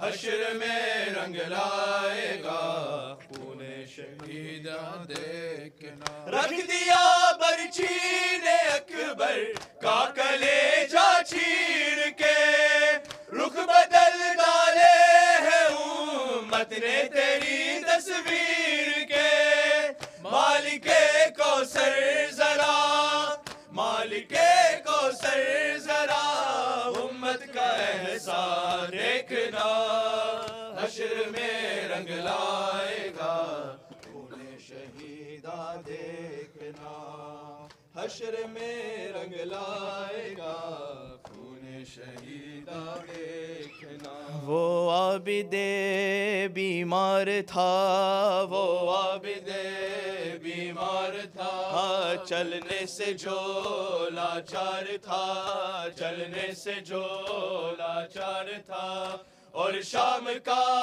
بازار تھا اور شام کا بازار تھا اور مصطفیٰ کی بیٹیاں مولا حق امام یا حسن یا حسین مولا حق امام یا حسن یا حسین یا حسین یا حسین یا حسین شبیر کی وہ لاڈلی شبیر کی وہ لاڈلی سینے پہ جو شاک پلی سینے پہ جو شاک پلی جس کی ابا بن میں جلی جس کی ابا بن میں جلی منہ پر تماچوں کے نشان مولا حق امام یا حسن یا حسین مولا حق امام یا حسن یا حسین یا حسین یا حسین یا حسین یا حسین یا حسین یا حسین یا حسین یا حسین یا حسین یا حسین بر Muhammad wa ali Muhammad salawat.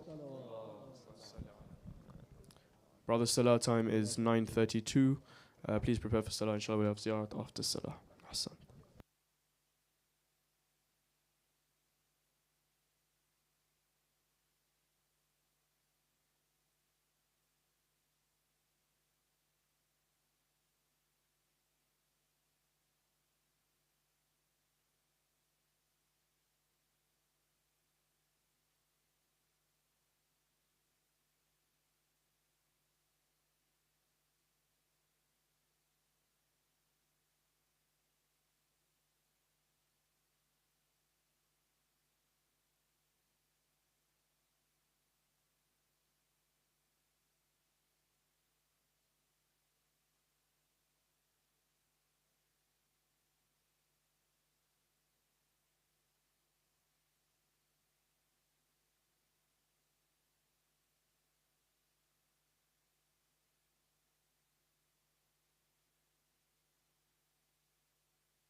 إن الله وملائكته يصلون على النبي يا أيها الذين آمنوا صلوا عليه وسلموا تسليما.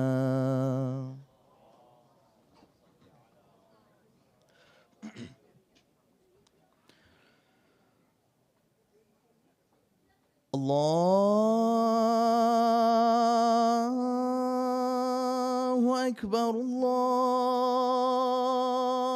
الله أكبر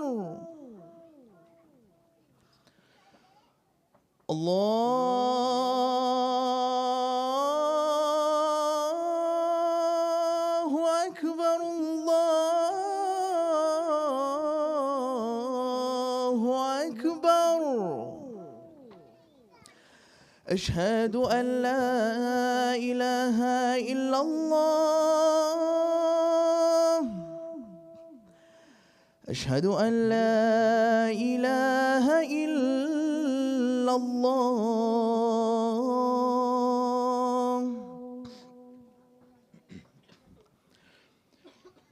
أشهد أن محمدا رسول الله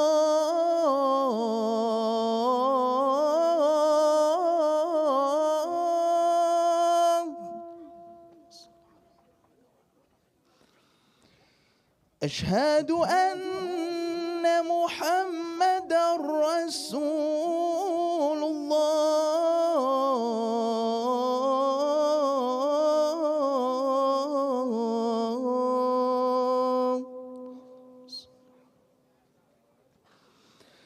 أشهد أن عليا ولي الله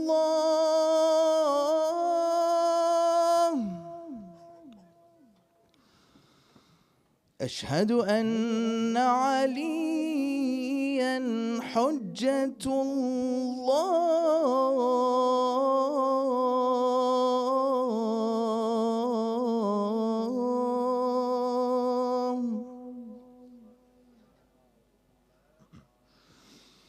حي على الصلاة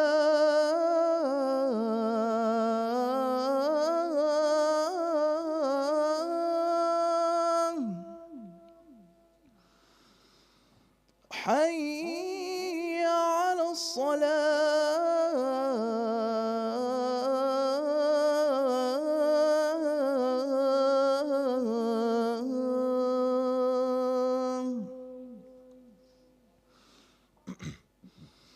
حي على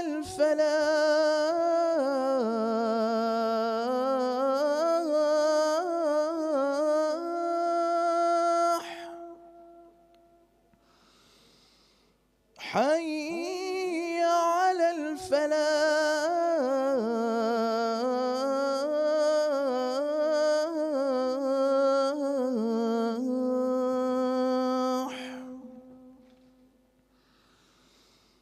حي على خير العمل حي على خير العمل الله أكبر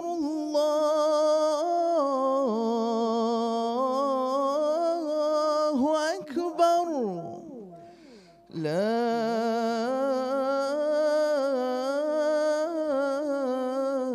إله إلا الله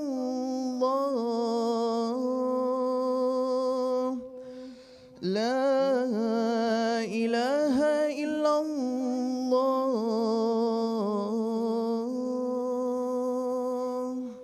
وصلى الله على سيدنا محمد وآله الطاهرين.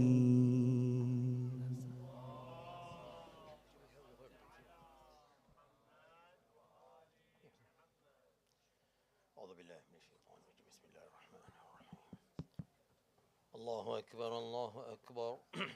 أشهد أن لا إله إلا الله أشهد أن لا إله إلا الله أشهد أن محمدا رسول الله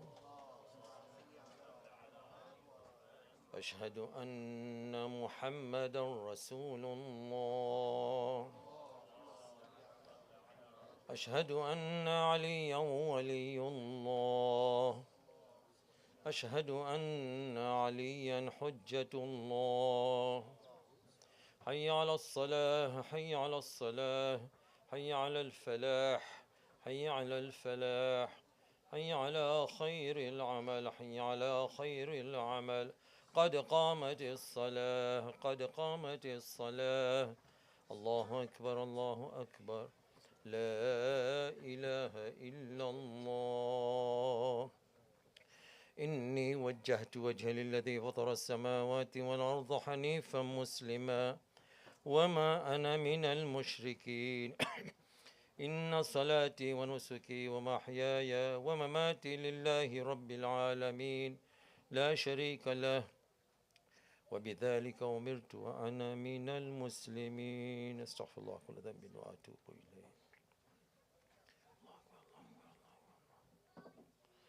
الله أكبر بسم الله الرحمن الرحيم الحمد لله رب العالمين الرحمن الرحيم مالك يوم الدين إياك نعبد وإياك نستعين اهدنا الصراط المستقيم صراط الذين أنعمت عليهم غير المغضوب عليهم ولا الضالين بسم الله الرحمن الرحيم إنا أنزلناه في ليلة القدر وما أدراك ما ليلة القدر ليلة القدر خير من 1000 شهر تنزل الملائكة والروح فيها بإذن ربهم من كل أمر سلام هي حتى مطلع الفجر الله أكبر سبحان ربي العظيم وبحمد ربي صل على محمد وآل محمد سمع الله لمن حمده الله أكبر سبحان ربي الأعلى وبحمده ربي صل على محمد وآل محمد الله أكبر الله أكبر سبحان ربي الأعلى وبحمده ربي صل على محمد وآل محمد الله أكبر بحول الله وقوته أقوم وأقعد بسم الله الرحمن الرحيم الحمد لله رب العالمين الرحمن الرحيم مالك يوم الدين إياك نعبد وإياك نستعين اهدنا الصراط المستقيم صراط الذين أنعمت عليهم غير المغضوب عليهم ولا الضالين بسم الله الرحمن الرحيم قل هو الله أحد الله الصمد لم يلد ولم يولد ولم يكن له كفوا أحد الله أكبر اللهم صل على محمد وآل محمد رب اغفر لي ولوالدي وللمؤمنين يوم يقوم الحساب رب ارحمهما كما ربياني صغيرا اجزهما بالإحسان إحسانا وبالسيئات عفوا وغفرانا رب اجعلني مقيم الصلاة ومن ذريتي ربنا وتقبل دعاء الله أكبر سبحان ربي العظيم وبحمده رب صل على محمد وآل محمد سمع الله لمن حمده الله أكبر سبحان ربي الأعلى وبحمده رب صل على محمد وآل محمد الله أكبر الله أكبر. سبحان ربي الأعلى وبحمده. رب صل على محمد وآل محمد. الله أكبر. الحمد لله وخير الأسماء لله. أشهد أن لا إله إلا الله وحده لا شريك له، وأشهد أن محمدا عبده ورسوله. اللهم صل على محمد وآل محمد، وتقبل شفاعته وارفع درجته بحول الله وقوته. أقوم وأقعد. سبحان الله والحمد لله ولا إله إلا الله والله أكبر. سبحان الله والحمد لله ولا إله إلا الله والله أكبر. سبحان الله والحمد لله ولا إله إلا الله والله أكبر. استغفر الله ربي وأتوب إليه. الله أكبر. سبحان ربي العظيم وبحمده. رب صل على محمد وآل محمد. سمع الله لمن حمده. الله أكبر. سبحان ربي الأعلى وبحمده. رب صل على محمد وآل محمد. الله أكبر. الله أكبر. سبحان ربي الأعلى وبحمده. رب صل على محمد وآل محمد. إلهي عبيدك بفنائك، فقيرك بفنائك، مسكينك بفنائك، سائلك بفنائك. يا لطيف ارحم عبدك الضعيف. الله أكبر. بسم الله وبالله. الحمد لله وخير الأسماء لله. أشهد أن لا إله إلا الله وحده لا شريك له، وأشهد أن محمدا عبده ورسوله. اللهم صل على محمد وآل محمد. السلام عليك أيها النبي ورحمة الله وبركاته. السلام علينا وعلى عباد الله الصالحين. السلام عليكم ورحمة الله وبركاته. الله أكبر. الله أكبر. الله أكبر. لا إله إلا الله.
بسم الله الرحمن الرحيم اللهم صل على محمد وآل محمد استغفر الله الذي لا إله إلا هو الحي القيوم الرحمن الرحيم ذو الجلال والإكرام وأتوب إليه استغفر الله الذي لا إله إلا هو الحي القيوم الرحمن الرحيم ذو الجلال والإكرام وأتوب إليه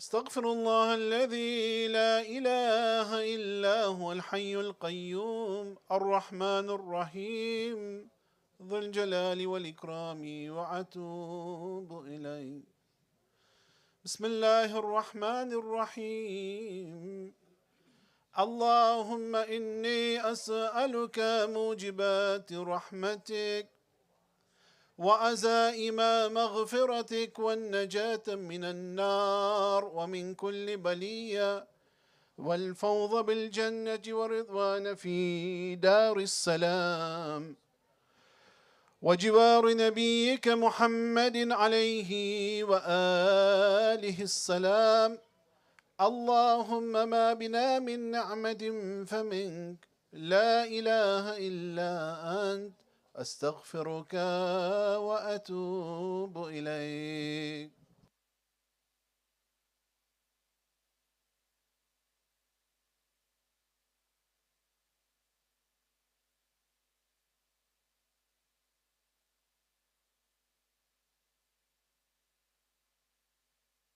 أشهد أن لا إله إلا الله أشهد أن لا إله إلا الله أشهد أن محمدا رسول الله أشهد أن محمدا رسول الله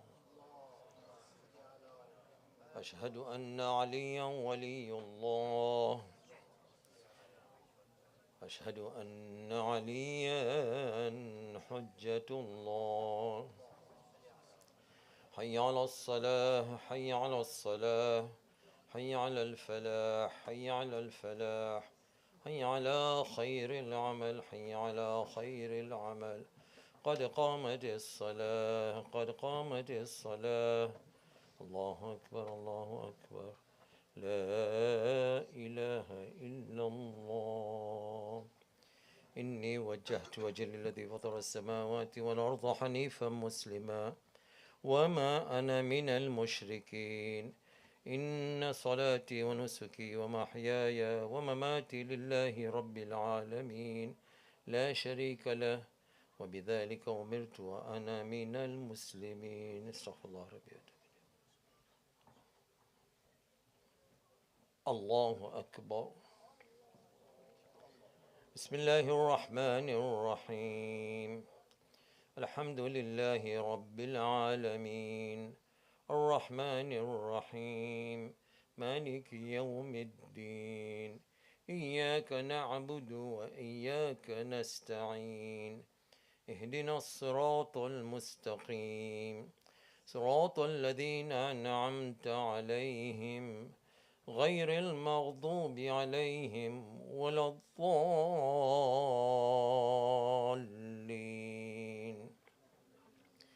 بسم الله الرحمن الرحيم والعصر إن الإنسان لفي خسر إلا الذين آمنوا وعملوا الصالحات وتواصوا بالحق وتواصوا بالصبر الله أكبر سبحان ربي العظيم وبحمده رب صل على محمد وآل محمد سمع الله لمن حمده الله أكبر سبحان ربي الأعلى وبحمده رب صل على محمد وآل محمد الله أكبر الله أكبر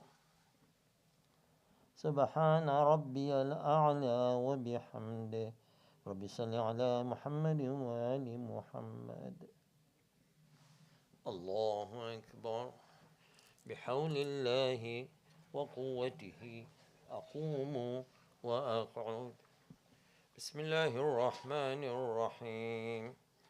الحمد لله رب العالمين الرحمن الرحيم مالك يوم الدين إياك نعبد وإياك نستعين اهدنا الصراط المستقيم صراط الذين أنعمت عليهم غير المغضوب عليهم ولا الضالين. بسم الله الرحمن الرحيم. قل هو الله أحد الله الصمد لم يلد ولم يولد ولم يكن له كفوا أحد. الله أكبر. اللهم صل على محمد وآل محمد. ربنا آتنا في الدنيا حسنة وفي الآخرة حسنة وقنا عذاب النار. إلهي لا تكلني إلى نفسي طرفة عين أبدا. الله أكبر. سبحان ربي العظيم وبحمد ربي صل على محمد وآل محمد. سمع الله لمن حمده. الله أكبر. سبحان ربي الأعلى وبحمده ربي صل على محمد وآل محمد. الله أكبر. الله أكبر. سبحان ربي الأعلى وبحمده ربي صل على محمد وآل محمد. الله أكبر. الحمد لله وخير الأسماء لله. أشهد أن لا إله إلا الله وحده لا شريك له وأشهد أن محمدا عبده ورسوله. اللهم صل على محمد وآل محمد وتقبل شفاعته وارفع درجته. بحول الله وقوته أقوم وأقعد.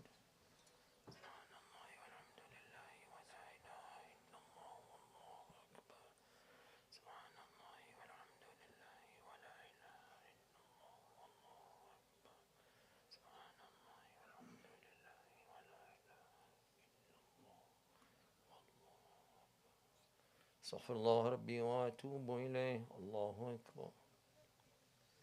سبحان ربي العظيم وبحمده ربي صل على محمد وآل محمد. سمع الله لمن حمده. الله اكبر. سبحان ربي الأعلى وبحمده ربي صل على محمد وآل محمد. الله أكبر. الله أكبر. سبحان ربي الأعلى وبحمده ربي صل على محمد وآل محمد. الله أكبر. بحول الله وقوته أقوم وأقعد.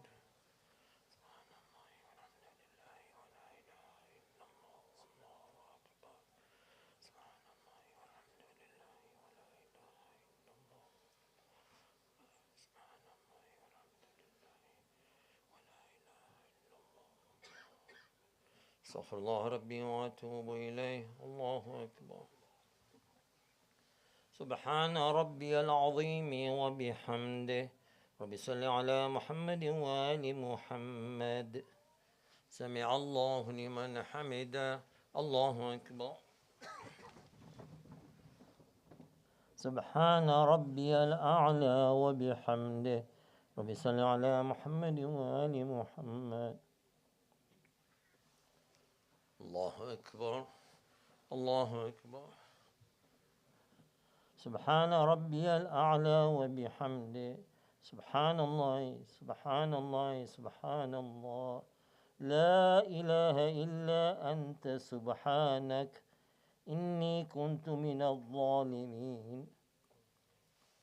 الله أكبر. بسم الله وبالله الحمد لله وخير الأسماء لله. أشهد أن لا إله إلا الله وحده لا شريك له وأشهد أن محمدا عبده ورسوله اللهم صل على محمد وآل محمد. السلام عليك أيها النبي ورحمة الله وبركاته. السلام علينا وعلى عباد الله الصالحين. السلام عليكم ورحمة الله وبركاته. الله أكبر الله أكبر الله أكبر لا إله إلا الله.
بسم الله الرحمن الرحيم. اللهم صل على محمد وآل محمد.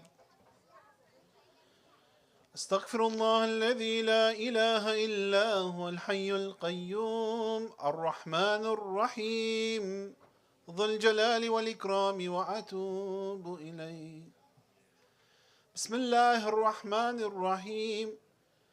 اللهم إنه ليس لي علم بموضع رزقي وإنما أطلبه بخطرات تخطر على قلبي فأجول في طلبه البلدان فأنا فيما أنا طالب كالحيران لا أدري أفي سحل هو أم في جبل أم في أرض أم في السماء أم في بر أم في بحر وعلى يدي من ومن قبل من وقد علمت أن علمه عندك وأسبابه بيدك وأنت الذي تقسمه بلطفك وتصببه برحمتك. اللهم صل على محمد وآله واجعل يا ربي رزقك لي واسعا ومطلبه سهلا وماخذه كريبا ولا تعنني بطلب ما لم تكدر لي فيه رزقا فإنك غني عن عذابي وأنا فقير إلى رحمتك. فصل على محمد وآله وجد على عبدك بفضلك إنك ذو فضل عظيم.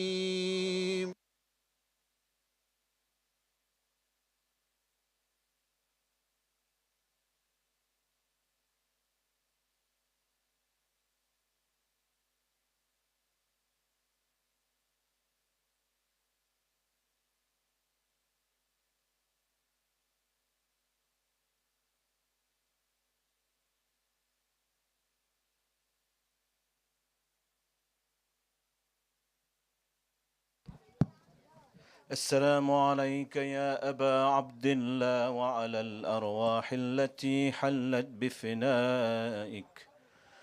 عليكم مني جميعا سلام الله أبدا ما بقيت وبقي الليل والنهار ولا جعله الله آخر الأهد مني لزيارتكم.